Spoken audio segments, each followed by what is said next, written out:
আসসালামু আলাইকুম রহমতুল্লাহ। এটা হলো যে আমাদের লেবু বাগান, হ্যাঁ? দোয়া করবেন আমাদের লেবু বাগানের জন্য। গাছ তো প্রায় মরেই গেছিল। যে পূর্বে যে একটা ভিডিও ছাড়া হয়েছে, ওই প্রসেসিংয়ে সার, গোবর সব কিছু যখন দেওয়া হয়েছে, তো আগের চাইতে এখন অনেকটাই তাদের চেহারা একটু ভালো দেখা যায়। ঠিক আছে, লেবু ধরছে, অনেক জায়গায় ধরছে। এগুলো লেবু গাছ, তো মালটা গাছও আছে। এটা হলো যে মালটা গাছ, ঠিক আছে? এটা হলো যে মালটা গাছ। এই যে এইটাও মালটা গাছ, ঠিক আছে? এই যে বড় মালটাটা আছে না, এটা বড় মালটাটা, ঠিক আছে? এই যে এটার মধ্যে সার দেওয়া হবে, প্রসেসিং চলতেছে, সার দেওয়া হবে। দেখছেন মাশাআল্লাহ কত সুন্দর হয়েছে গাছ।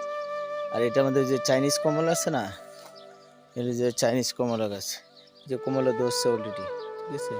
এই যে দেখছেন কমলা ধরছে অলরেডি, আলহামদুলিল্লাহ, ঠিক আছে? এই যে এটাও মালটা গাছ, হ্যাঁ, এটা মালটা গাছ। এই যে ডালিম গাছ, যে ডালিম, ডালিম হয়নি এখনো, হয়ে যাবে ইনশাল্লাহ।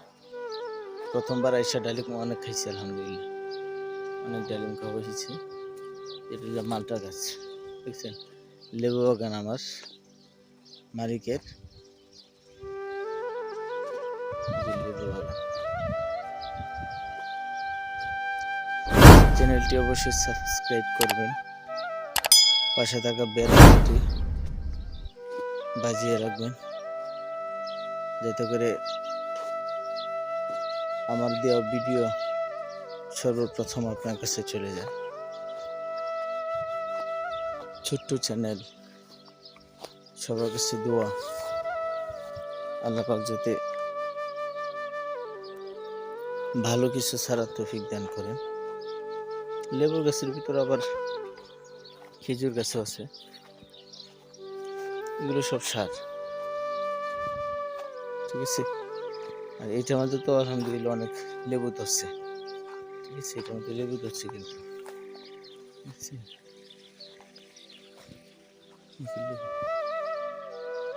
লেবু